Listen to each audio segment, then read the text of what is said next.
My name is Aurora Nova. You don't know me, but you've probably moaned my mother's name. Nikki Nova, porn legend, tabloid queen, and my personal curse. I didn't ask to be born into her scandal or carry her legacy like a loaded weapon.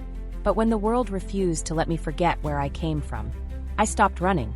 I studied her power. I learned the game. And then I became something far more dangerous than her, calculated, controlled, and unafraid to burn it all down. This isn't just a story about shame or sex. It's about identity, revenge, and the high cost of becoming the woman they never saw coming. Welcome to the Skillful Art of Manipulation podcast. If you haven't already, please consider following us on your favorite podcast platform. Today we present to you The Porn Star's Daughter. Let's dive into this thrilling narrative together. Chapter 1. Mommy Dearest Porn Queen. You ever look in the mirror and wonder who the fuck you really are? Not the version you post on social media. Not the bitch who struts through life like she's got it all figured out. I'm talking about that moment when the lights are off, when your makeup's smeared and your demons crawl up your spine like cigarette smoke, clinging to your hair, your sheets, your soul. That's me. That's where I start. My name? Irrelevant. For now, just know this. I'm the daughter of a porn legend. A fucking icon. The woman they still whisper about at parties, even though she's been out of the game for over a decade. You know the one. Blonde hair, silicone tits, lips like sin, and a mouth that made empires crumble. Men worshipped her. Women hated her. And me. I lived in her shadow like a ghost. One foot in her spotlight, the other drowning in it. Growing up, the word mom never felt soft in my mouth. It tasted like shame and latex and moans coming through cheap hotel walls. Other girls had bedtime stories. I had bedtime headlines. Porn queen Tiffany Steele engaged to third husband. Steele's leaked video shocks industry again. I remember being 13 and finding a DVD under my best friend's brother's mattress. That glossy cover staring back at me. My mother in fishnets, bent over, her name in bold pink letters like it was some kind of fucking badge of honor. Do you know what it's like to realize half your classmates have jerked off to your mom? You can't scrub that off. It's under your skin, in your blood. I tried. God knows I tried. Burned every magazine she was in. Blocked her name on every search engine. Pretended I didn't hear the whispers in school hallways. There goes cum princess. Bet she sucks dick like her mom. I didn't. Not then. But eventually, the shame turned into something else. Something darker. I stopped crying. Stopped pretending. Stopped playing the victim. I looked around and realized my life had already been written for me. The slut's daughter. The fallen apple. They expected me to fall. So I did. Only I didn't fall quietly. I fucking dove. The thing is, there's a twisted kind of power in being born from infamy. People want to see you crash and burn, but even more than that, they want to watch. They want to feel involved. They want to be inside the story. I learned that early. Started small. Older boys, professors, mentors who offered internships with their hands on my thigh. I'd whisper her name, let it hang like perfume in the air, and watch their pupils dilate like dogs hearing a dinner bell. You know Tiffany Steele? She's my mother. Boom. Suddenly I'm special. Suddenly I'm someone. At first, I used it like armor. A shield. If they were going to talk shit, I'd give them something to talk about. But somewhere between the fake laughs and the real orgasms, I realized the truth. I didn't just carry her legacy. I could weaponize it. My mother fucked her way into stardom. Men wanted to be in her films because she made them legends. But me, I wasn't interested in movies. I didn't want fame. I wanted revenge. I wanted every single motherfucker who reduced me to her daughter to choke on that assumption. I wanted to make them regret every locker room joke, every silent nod, every time they looked at me and saw her. Because I'm not her. I'm worse. I remember the exact moment the switch flipped.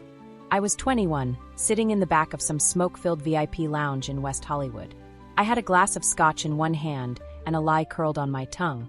Across from me sat Brandon Klein, gray hair, tailored suit, the kind of man who could make or break a career with a whisper. He was talking too much, smiling too wide, drunk off his own power. You remind me of someone, he said, eyes glued to my cleavage like it held the fucking secrets of the universe. I leaned forward just enough to make his breath hitch. I get that a lot, I whispered. My mother's Tiffany Steele. The pause. The blink. Then that grin, that greedy, perverted little smirk. I knew then. I knew. I had something no one else did. A loaded gun with no safety. Her name. And I was done letting it shame me. That night, I walked out of that club with more than a buzz. I walked out with a plan. I would use her fame the way she used her body, shamelessly, unapologetically, and with devastating precision. I would seduce the gatekeepers, manipulate them, expose their filth. Because believe me, Hollywood isn't built on talent or dreams. It's built on secrets, and I was ready to become the biggest one yet. They think legacy is something passed down like jewelry or real estate. But in my world, legacy is a curse, and I was ready to curse them all. Let them worship my mother. Let them remember her moans and her poses. Because soon enough they'd remember me. Not for what I did on camera, but for what I did to them. Chapter 2, Name-dropping like a loaded gun. The first time I used her name like a weapon, it slipped out of my mouth like a sin I didn't know I was capable of. I didn't plan it. I didn't rehearse it. It just happened. But once it did, once I saw the way the air shifted, the way the man in front of me paused, really fucking paused, I knew I'd never go back to hiding again. Let me backtrack. It was a Thursday night, early spring, warm enough for the scent of jasmine to hang in the LA air like perfume for the broken. My roommate at the time, Talia, had scored an invite to some underground mixer in West Hollywood. One of those half-social, half-business, entirely toxic kinds of events. She was a wannabe actress. Blonde, thin, big tits and a hunger that made men stupid. She wore ambition like a second skin. I didn't want to go, but I didn't want to stay home either. Not that night. I'd spent the afternoon binge-watching old interviews of my mother again, my eyes glued to the screen like they held some kind of forbidden code I hadn't cracked yet. I watched her laugh, flip her hair, suck up air like it owed her attention. She was so deliberate. Everything she said, everything she did, it all served a purpose. She was playing chess in a room full of horny checkers. And she always won. That night, I decided to try it for myself. I wore a black dress that clung to me like a second skin. Low-cut but not slutty. High heels, matte lipstick, smoky eyes. I didn't look like Nikki. Not really. But I understood how to channel her. I understood that seduction wasn't about sex, it was about control. It was about giving the illusion of permission while keeping the power. The mixer was at a rooftop bar called The Spill. Ironically named, since most of the people there had nothing to offer but spilled drinks and spilled secrets. It was packed with the usual LA types. Producers with spray-tanned foreheads, agents in overpriced sneakers, influencers who smelled like desperation and eucalyptus oil. I followed Talia through the crowd like a ghost in stilettos, eyes scanning for my first target. I didn't have a plan. I just knew I wanted to try something. I wanted to test my theory that her name wasn't a curse. It was a fucking spell. That's when I saw him. Mid-40s. Italian leather shoes. Crisp button-down, unbuttoned just enough to show a tan line and a hint of chest hair. Jawline like he paid for it, and probably did. Talking to two other men, gesturing with a confidence that dripped entitlement. His laugh was too loud, too polished. It was the kind of laugh that came from knowing how powerful you were in rooms full of people who needed something from you. I walked right up to him and interrupted mid-sentence. "Excuse me," I said, tilting my head just slightly, like I wasn't sure if I should be doing this. He turned, scanned me from head to toe, lingered on my legs, then my lips, then my eyes. "Yes, I think you might know my mother," I said. He raised an eyebrow. "Do I?" I nodded slowly. "Nikki Nova." Boom. It was like I'd cast a spell. His entire posture changed. Shoulders relaxed. Smile widened. Eyes flared with interest. His two companions drifted off without a word. Suddenly, it was just the two of us. And I had all his attention. "You're her daughter?" he asked. I nodded again. "In the flesh." "Holy shit." He chuckled, shook his head. "Wow. That's something." I was a huge fan. I smiled, slow and measured. Most men were. He laughed again, but I could tell he didn't know how to process it. He was doing mental math. Trying to figure out if it was appropriate to flirt with me. Trying to remember how old I must be. Trying to decide if this conversation was going to end in a lawsuit or a blowjob. "What's your name?" he asked. "Aurora." "Beautiful." "Thank you. My mom named me. Said I was born to shine." "Sounds like her." "Yeah, she was a lot of things." He raised his glass toward me. "To Nikki." I raised mine back. "To Nikki." We sipped in silence, the city glittering behind us. He kept looking at me like I was a fucking hologram. Like I was both past and future at the same time. I watched the gears turn. I watched his lips part, hesitate, close again. He didn't know what to say. He was caught between lust and guilt, and it made him vulnerable. Weak. And I felt powerful. For the first time in my entire fucking life, I felt in control of the narrative. He asked if I wanted to grab dinner sometime. I said maybe. He asked for my number. I gave him a fake one. He said I looked just like her. I said I was better. Then I walked away before he could find a way to turn the fantasy into reality. I didn't want to fuck him. I wanted to fuck with him. I wanted to watch him squirm in the fog of his own thoughts, wondering what it meant that he was attracted to the spawn of his favorite sex symbol. I wanted him to go home and jerk off to memories of Nikki while picturing my face instead, and then feel ashamed. That was the first taste, and it was delicious. After that, it became a game. A name drop here, a casual mention there, at networking events, parties, daytime brunches. I tested it on agents, D-list celebrities, indie producers, bored writers. Every time I dropped Nikki Nova into a conversation, something happened. Doors opened, voices lowered, interest peaked. People who wouldn't have given me a second look suddenly leaned in. Their posture changed. Their smiles got wider. They wanted to know who I was, what I was doing, what my plans were. They wanted to know if I was in the business, and if not, why not? One producer told me I had the same eyes. Another asked if I was as talented as my mother. One asshole even said, "If you ever want to follow in her footsteps, I'd pay good money to be your first scene." I laughed, then spilled wine on his lap and walked away. The more I used her name, the more I realized it didn't matter who I was. I didn't need credentials. I didn't need training. I didn't need a resume or portfolio or even fucking talent. All I needed was the right face, the right dress, and that goddamn name. Nikki Nova. It was like a cheat code. It didn't just open doors. It dismantled them. And the men who recognized it? They were already halfway under my thumb before I even spoke. But the scariest part? It felt good. Too good. Manipulation became my new language. I studied it the way kids study for the SATs. Voice inflection, eye contact, body placement, timing. I memorized the tilt of my head that made men lean in. The pause between words that made them hang on every syllable. The smile that said you're winning, even when they weren't. And I started to ask myself a very dangerous question. If I can do this, what else can I do? What if I stopped flirting with the edge and stepped into the darkness? What if I stopped pretending I wanted their approval and started taking their power? What if I became the kind of woman they feared? Not because I was loud, not because I was angry, but because I was quiet, calculated, unpredictable, unfuckable. In the sense that no one would ever fuck me without consequence again. I wasn't trying to become Nikki. I was trying to outdo her. She used her body to build a legacy. I was going to use her legacy to build a fucking empire. But first, I had to learn how to play the game. And to do that, I had to find the men who thought they were winning it. Chapter 3. Hollywood on her knees. People think Hollywood is built on dreams. It's not. It's built on lies. Sculpted in silicone, stitched in secrets, polished in PR smiles and filtered Instagram stories. It's a city that breathes manipulation and sweats desperation. You walk down Sunset, and it feels like everyone's pretending to be someone, selling something, fucking someone for a chance to be anything. You ever see a city high off its own bullshit? That's Hollywood. And I learned fast, if you can't beat the game, you become the game. The first few weeks after I started using my mother's name like a backstage pass, I felt high. Not like I smoked something. Like I was something. Like I was slipping into this velvet-laced version of myself that I never even knew existed. It was like putting on a dress made of power. Tight in the right places, easy to move in. Dangerous. Every room I walked into, I didn't just exist, I commanded. Not with volume. Not with charm. With mystery. With the implication that I had access to something sacred. Sinful. That somewhere deep in my blood was the echo of every orgasm that ever made men forget their names. That wasn't just attraction. That was control.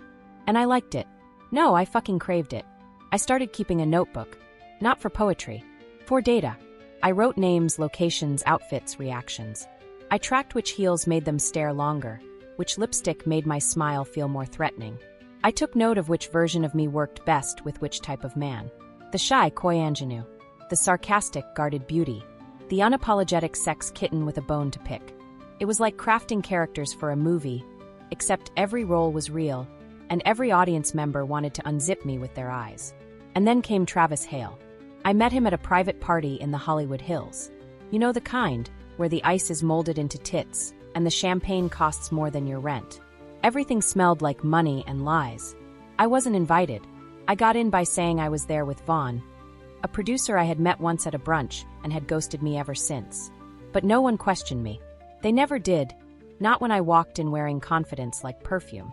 The house was massive, cold, walls full of art that meant nothing. Girls everywhere, young, too young, smiling like they were trying to prove something. And men, older, leering, leaning just a little too close. It was a masquerade without masks. Everyone knew the rules. Pretend you're special, fuck who you need to, and don't ever ask for love. Travis was in the corner by the bar, sipping whiskey like it owed him something. Salt and pepper hair, tailored suit, Rolex that caught the light when he reached for his glass. I knew who he was the second I saw him. Producer. Big one. Handled some of the hottest thrillers of the past decade. Made his fortune turning trauma into box office hits. I walked right up to him. No fear. No hesitation. Don't you usually play the brooding genius role from across the room? I asked. He looked up, mildly surprised, then amused. Excuse me? Travis Hale. Producer of The Forsaken, Dead Valentine, No One Lives Forever. Married twice. Divorced twice. Rumored to have a thing for brunettes with daddy issues. He grinned. You've done your homework. I like to be prepared. And you are. I leaned in. Aurora. Something flickered in his eyes. Then came the question. Last name? I smiled. Nova. Boom. There it was again. That pause. That moment of stillness where the air between us shifted like a loaded gun cocking behind closed doors. No relation? He asked, already knowing the answer. She's my mother. He took a sip, eyes never leaving mine. Wow. That's unexpected. Why? I asked. I didn't know she had a daughter. She didn't advertise me. I wasn't part of the brand. He laughed, deep, rich, too practiced. Well, you're quite the upgrade. Careful, Travis, I said, voice low. Flattery makes you predictable. He chuckled. And you? You're what? An actress? A model? Neither. I'm a mirror. He raised an eyebrow. Meaning? Whatever you project onto me, I'll reflect it back twice as clear. That's what you people want, right? Something you can mold, rewrite, cast. He studied me, eyes narrow but intrigued. You're sharp. Too sharp, I said. That's what makes me dangerous. We talked for an hour. Maybe more. Not about work. Not about me. About him. His films. His regrets. The one scene that got cut. The actress he should have cast. I let him ramble, let him feel seen. That's all men like him really want, validation disguised as attention. Then he invited me upstairs. I didn't go. Not because I was scared, but because I wanted him to want it longer. I touched his arm, smiled sweetly, and said, maybe next time. His eyes darkened. Possession. That old, primal hunger that comes when men are told no by something they think they already deserve. And I left him there, burning. Over the next few weeks, I played him like a violin. Texts. Voicemails. Late-night video calls where I wore silk robes and whispered memories that didn't exist. I told him stories about Nikki, some true, most fake. I let him think he was unearthing something precious, something sacred. I gave him the illusion of intimacy while keeping every door firmly locked. And he gave me everything. Contacts. Meetings. Access. He introduced me to people with more power than morals. One of them offered to fly me to Paris for creative development. Another offered me an NDA and a penthouse suite. I declined both, but I took their names, wrote them down, because I wasn't playing for fame. I was building a fucking hit list. It didn't take long before the whispers started. Who is she? Where did she come from? Is she really Nikki's daughter? Does she act? Does she direct? Does she fuck? And I smiled, because in Hollywood, the rumor is always more powerful than the resume. And I wasn't chasing a career. I was starting a war. The more they leaned in, the more I stepped back. I let their fantasies inflate, fill their lungs until they couldn't breathe. I became the ghost in every man's mind. The secret. The what if. The slow drip of obsession they couldn't admit out loud. And while they spiraled, I stayed silent, watching, learning, preparing, because I knew something they didn't. Hollywood doesn't belong to the powerful. It belongs to the patient. And I wasn't just here to play the game. I was here to burn it down and make them thank me for the fire. Chapter 4. Daddy Issues and Devil's Contracts. The first man I ever hated was my father. Not because he hit me. Not because he screamed or drank or cheated. He didn't even stick around long enough to earn those titles. He just left. One day he was there, smiling in old Polaroids, holding me with a stiffness that suggested he was already halfway gone. And then one morning he wasn't. No note. No goodbye. Just a pair of empty boots by the door and his cologne fading from the sheets. I was 4. I didn't understand abandonment then. I only understood absence. I understood that one half of the world I'd been born into had disappeared, and no one had explained why. My mother never said his name. Whenever I asked about him, she'd wave it off with a cigarette and a laugh. He was weak, she said once, flipping through a tabloid. Too scared to be in the same room as all this power. Couldn't handle it. And maybe that was true. Or maybe she broke him, the same way she broke everything she ever touched, including herself. But it didn't matter. Because in my mind, he became the shadow in the corner of every room. The voice I imagined when I made bad decisions. The ghost I screamed at in dreams. He wasn't a person anymore. He was a void, and I filled that void with hate. Hate and questions no one would answer. What kind of man walks away from his own child? What kind of man watches a woman spiral and decides it's easier to disappear than to help? What kind of man creates life, then acts like it never happened? These questions haunted me, shaped me, followed me into every room like static. I saw pieces of him in every man I encountered, especially the ones with power. The ones who made promises with their eyes and broke them with their silence. So when I met Grant Ellison, something inside me lit up. He wasn't just another producer. He was the producer. Old school. Untouchable. The kind of man who could make or break careers with a single email. A titan in designer shoes. Rumors said he once forced a director to scrap an entire film because the lead actress wasn't pretty enough to die for. Cold. Calculating. Charming in a way that was more venom than velvet. And 27 years older than me. Perfect. I met him at a charity gala hosted by an agency that funded young women in film. The irony wasn't lost on me. It was just a dressed-up meat market for rich executives to play savior in tuxedos and see which fresh-faced filmmakers would smile the hardest for a check. I didn't wear a smile. I wore blood-red lipstick, and a dress slid up the thigh like an invitation to sin. I stood alone by the champagne tower, letting men glance, second-guess, inch closer, and finally retreat, unsure if I was worth the risk. Until Grant approached. He didn't flirt, didn't compliment my looks. He studied me, like he was trying to decide whether I was an investment or a liability. Who invited you? He asked, eyes scanning me like a resume. I invited myself. That's bold. Boldness gets attention, and attention gets used. Not if you're the one using it. He smirked. What's your name? Aurora. Last name. I waited, let the silence stretch, then said it like a spell. Nova. That did it. His brow twitched. Just slightly. Enough for me to know that he knew. Of course he did. Grant Ellison was around during my mother's reign. Probably had a front row seat to her rise and her unraveling. Hell, maybe he even helped. Maybe he fucked her. Maybe he rejected her. Maybe he filmed her. I didn't know. I didn't ask. I didn't need to. Because in that moment I saw it. Recognition. And behind that, opportunity. I see, he said, voice cool. That explains the eyes. Careful, I replied. Flattery's lazy. I don't flatter. I observe. And what do you observe now? That you're not here to network. You're here to conquer. I smiled. Maybe I am. We talked. About nothing. And everything. Film. Politics. Sex. Feminism. Manipulation. We never touched. Never flirted. But the tension wrapped around us like a velvet rope. He asked if I was in school. I told him I was studying people. He laughed. A real laugh. Not the forced kind men use when they're trying to get in your pants. The kind they use when they feel seen, and maybe a little threatened. He gave me his card. I didn't call. Not for a week. When I finally did, I didn't say hello. I said, "Do you regret giving me your number yet?" He replied, "Not yet." And that was the beginning of my descent. Or maybe it was my ascent. Depends how you define power. Grant was different. Calculated. He didn't chase. He waited. Let me come to him. Let me think I was in control. It was psychological warfare dressed in manners and martinis. Every meeting felt like a negotiation wrapped in flirtation and dipped in danger. He didn't ask me to sleep with him. He asked me to prove myself. I don't hand out favors, he said. I reward potential. So I gave him potential. Scripts I didn't write. Ideas I didn't believe in. I pitched projects I knew he'd like, gritty stories about broken women trying to reclaim power in a world that exploited them.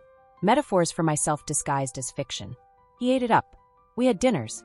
Late-night drinks. Private lunches at members-only clubs where men patted him on the back for mentoring me and women rolled their eyes the second I turned away. And I loved it. I loved the whispers. I loved the jealousy. I loved the illusion that I had the upper hand. But deep down, I knew what I was doing. I was trying to find my father in every room he wasn't in. Grant became the canvas I projected every abandoned little girl wound onto. He was distant, withholding, brilliant, cruel. Everything my father might have been if he'd stayed long enough for me to hate him in person. So I seduced him. Not with sex. That would have been too easy. With attention. I listened, memorized, noted every crack in his armor, every insecurity. The way he hated his aging hands. The way he talked about his daughter like she was a stranger. The way he tightened his jaw when I mentioned men from his generation being replaced by younger, hungrier creatives. I became what he feared and desired.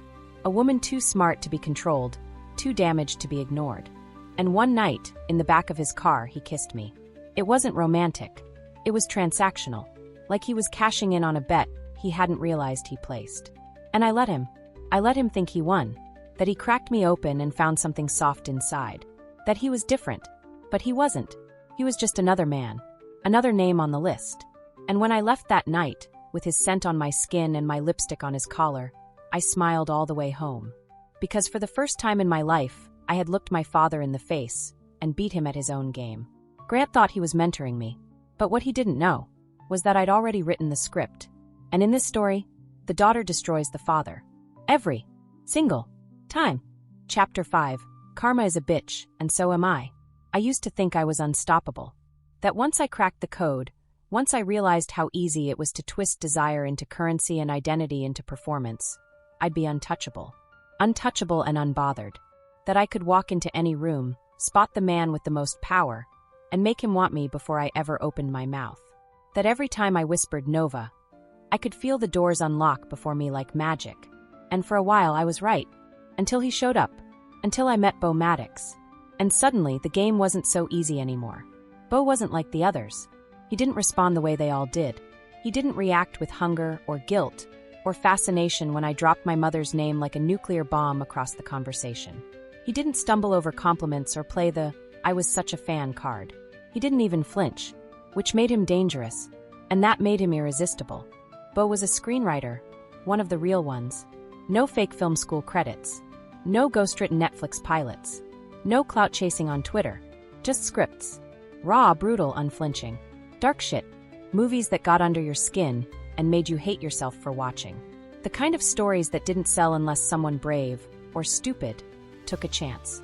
He was smart, quiet, intense, younger than the men I usually circled, maybe 35. He had a stare like a scalpel, a voice like velvet soaked in whiskey. His success wasn't loud. It wasn't dripping in gold watches or obnoxious shoes. It was understated, lurking, like he knew how powerful he was, but didn't need you to know.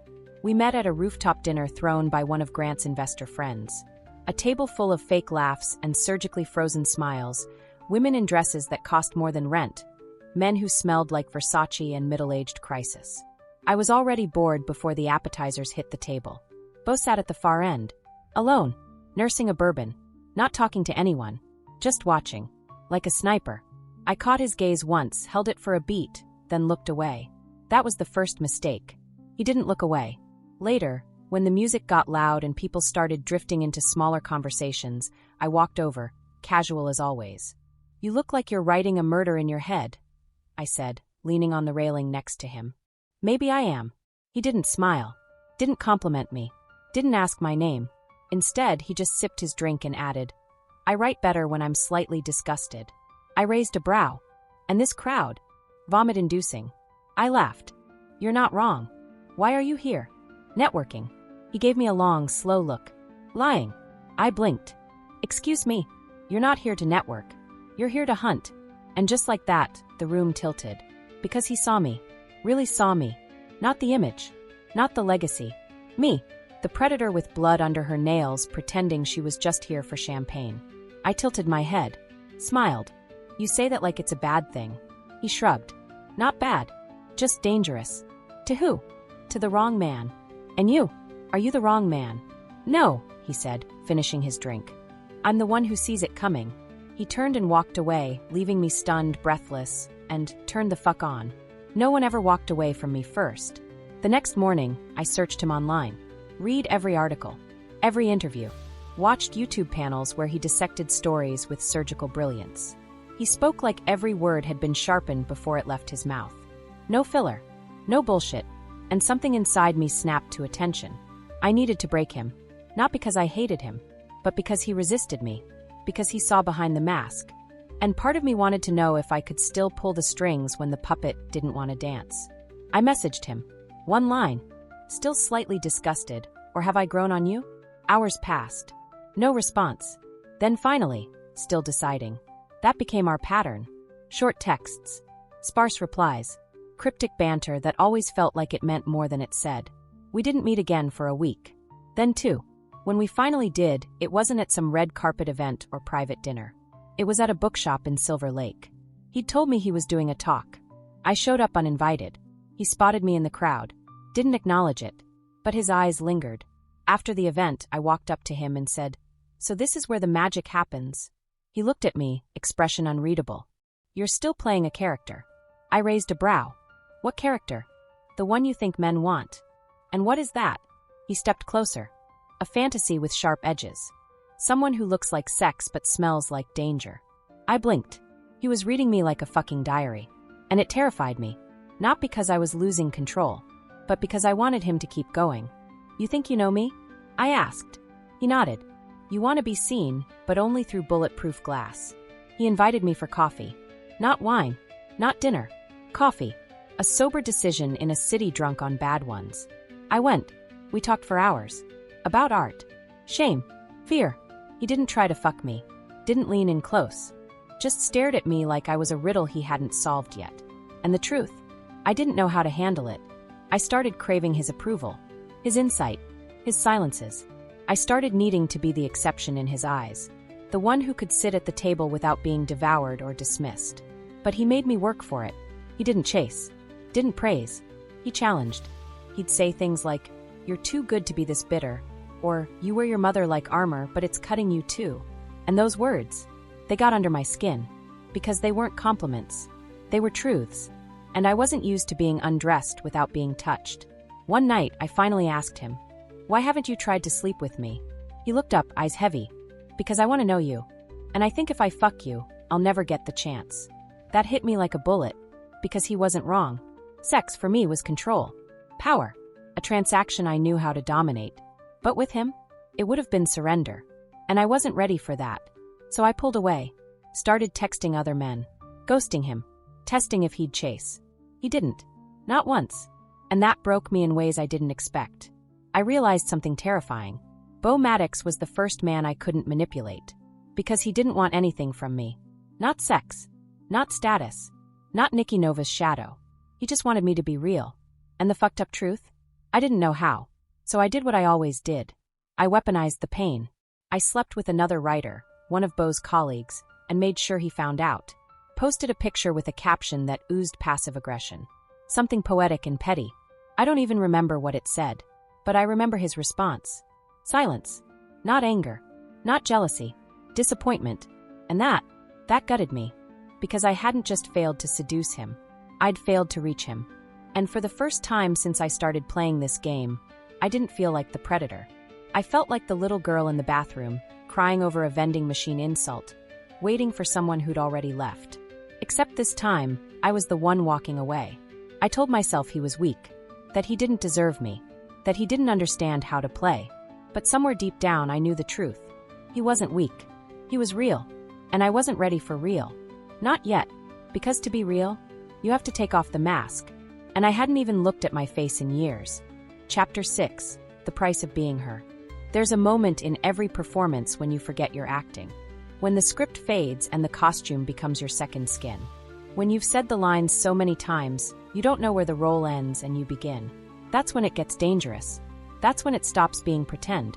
That's when the mask fuses to your face. That's what happened to me.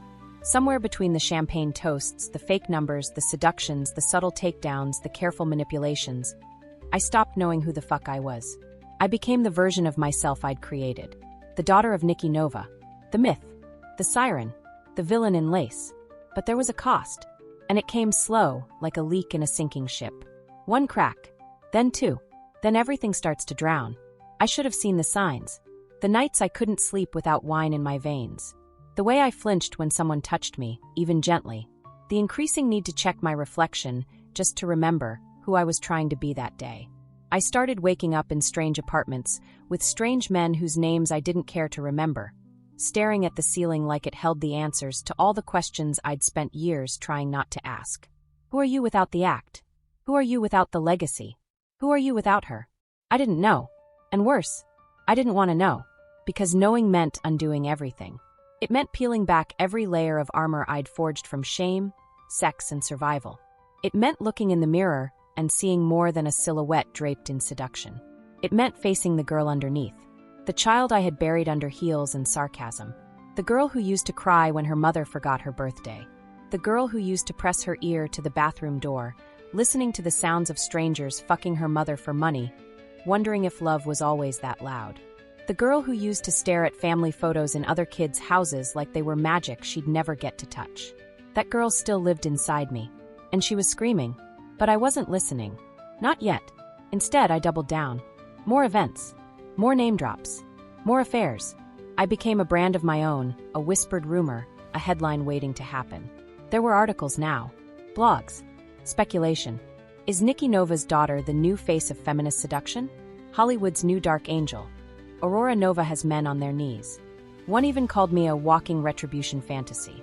And I let them, because I'd rather be feared than forgotten. But the power started to rot.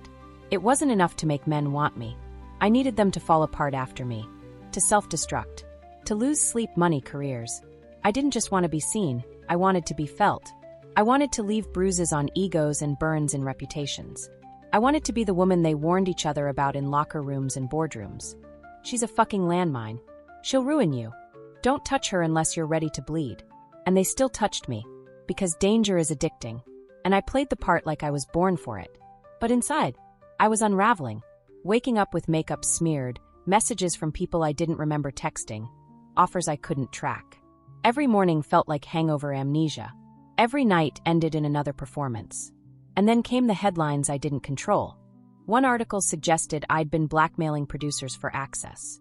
Another leaked a sex tape I hadn't even known existed, shot on a phone, with shitty lighting, during one of my power plays with a junior exec who begged to be used like a human ATM. I watched it, alone, in silence, and for the first time I didn't see power. I saw a woman who looked like me, but felt hollow. The way I looked at the camera, the way I laughed, the way I moved. It wasn't seduction. It was survival. A fucked-up pantomime of control. I didn't cry. Not then. Not yet. Instead, I stared at the screen, numb, trying to piece together how I'd gotten here. Not the daughter of a porn star, but the ghost of one. Because that's what I'd become. A fucking echo. Everything I hated in my mother, I had replicated. The recklessness. The manipulation. The dependency on being desired. The way she made herself a fantasy because she never believed she was enough without it. And I had inherited it. Not in DNA. In damage. The next time I saw my reflection, I didn't recognize it. Literally. I was in the bathroom of some overpriced lounge in Beverly Hills, wiping lipstick off my teeth, when I caught myself mid-glance and flinched. My eyes were too wide, too tired, like they'd seen something that couldn't be unseen. I touched my face gently, like it wasn't mine, like I was scared I'd smudge the illusion. Then I whispered out loud, "Who the fuck are you?" No answer. Just the sound of a toilet flushing behind me, and the echo of stilettos on marble. I went home that night, alone. No distractions. No wine. No men. Just silence. And it hit me all at once like a car I didn't hear coming. I wasn't playing the game anymore. I was the game, and I didn't know the rules. I didn't know how to stop. I didn't know how to be anything else. Because this version of me, the one I had created, curated, crafted, was the only one the world cared about. Without her, I was nothing. And that thought, it didn't scare me. It paralyzed me. I laid in bed that night, staring at the ceiling, my phone glowing with unread messages, offers, invitations, dirty promises wrapped in dollar signs. I didn't answer any of them. For the first time, I didn't want to. Because I realized something dark, something ugly, something that sank into my stomach and refused to let go. I had become the very thing I swore I never would. Not my mother's daughter, but her legacy. The same addiction to power. The same reliance on being wanted. The same ache when the spotlight starts to fade. And maybe that's the real curse. Not the name, not the fame, but the hunger. The endless fucking hunger to be more than you are. To fill the void with anything, attention, sex, danger. So you don't have to hear the sound of your own loneliness. That's what she died with. And if I wasn't careful, that's how I'd die too. Chapter 7. Final fuck you. There's a strange kind of silence before destruction. Not peace. Not calm. Just stillness. Like the moment before a scream. Or the second before impact, when the brakes have already failed and your hands are off the wheel. That's the kind of silence I felt walking into the Roosevelt that night. Heels sharp as knives, black dress hugging my body like it knew the war I was about to wage. I could hear my own breath. Every step against that glossy marble floor echoed like a countdown in my ears. I wasn't nervous. I wasn't scared. I was ready. This wasn't about seduction anymore. Not about getting a man to beg or fall or fuck me into thinking I had power. This was vengeance. A full circle reckoning. And at the center of it, Vincent Carrington. A man so high up the Hollywood food chain, he didn't even chew his meals anymore. He swallowed careers whole, models, actresses, writers, stylists. Anyone too hungry, too naive, or too desperate to say no. The man was slime in a tailored suit. A parasite with an IMDb page longer than most people's resumes. He also happened to be my mother's first real love. Or at least, that's what she called him. Right before she overdosed in our bathroom 2 months ago. You didn't know that part, huh? Yeah, Nikki Nova. Dead on a cold tile floor. Mascara like wore paint, mouth still curled into a half-smirk like she died mid-sentence. No note. No goodbye. Just a final scene she didn't get to direct. When I found her body, the first thing I felt wasn't grief. It was fury. Because I knew who broke her. Vincent fucking Carrington. He used her. Promised her more than dick and drugs and fake roles in fake scripts. Promised her something real. Then ghosted her when she turned 30, and the industry decided her tits sagged too much for prime time. She spiraled. Tried to bounce back. But you don't bounce in porn, you shatter. So yeah, that night at the Roosevelt, that was for her. I spotted him the second I entered the ballroom. Surrounded by sycophants and silicon, swirling scotch in a crystal glass like it made his lies taste better. His hair was still slicked, still dyed the same phony shade of power black. His skin was tight, too tight, and his smile was the kind that should come with a trigger warning. He didn't recognize me. Not at first. I walked right up to him, bold as a bullet. "Vincent," I purred. "You look exactly the same." He turned, eyes flickering across my face, my legs, my cleavage. Trying to place me. I could see the calculation behind his lashes. Had he fucked me before? Had he seen me in a casting call? A private party? A sex tape? Then it clicked. "Aurora," he breathed. "Nikki's girl." His voice was warm honey dipped in poison. "That's right," I smiled. "All grown up." He smiled back, slow and predatory. "You've become quite something. You have no idea." He bought me a drink. Of course he did. Sat me at his private table, just far enough from the crowd to feel exclusive, but still within earshot of envy. He asked about my life, my goals, my projects. He never once mentioned my mother. And I never mentioned what was in my purse. A burner phone, 2 tiny cameras, and a USB drive with every dirty secret he ever texted, sexted, or whispered to the wrong intern after midnight. I'd spent the last 2 months infiltrating every pocket of his empire. Seducing his assistants, flirting with his tech guy, sleeping with his accountant. All roads led to Vincent, and now I had the receipts. But I didn't want to just expose him. That would have been too easy. I wanted to ruin him. So I played the part. Laughed at his stories. Touched his arm at the right moments. Dropped the name Nikki, just often enough to stir that dead guilt inside him. I saw it, just a flicker. A twitch in the corner of his eye. A ghost he hadn't buried properly. Then I leaned in. "You know," I said softly, "she still loved you. Even at the end." He blinked. "Hard. She said you were the only man who ever made her feel like she wasn't just a body." He swallowed. "She was special. She died with your name on her lips." His hand trembled. Just slightly. "Did you know she kept the first script you wrote together? The one with the time-traveling hooker? She said it was the only time someone saw her as more than just fuckable." He looked away. "I found it," I whispered. "Framed it." Silence stretched like a wire between us. I let it hum for a beat, then reached into my purse. "No cameras," he said, half laughing. "This is off the record." "Oh, don't worry. It's not for you. I placed the burner phone on the table, slid it toward him. Press play. He frowned but did it. And there it was. His voice. Crystal clear. From a year ago. Threatening a 19-year-old assistant with NDA lawsuits if she didn't massage the stress out of his weekend.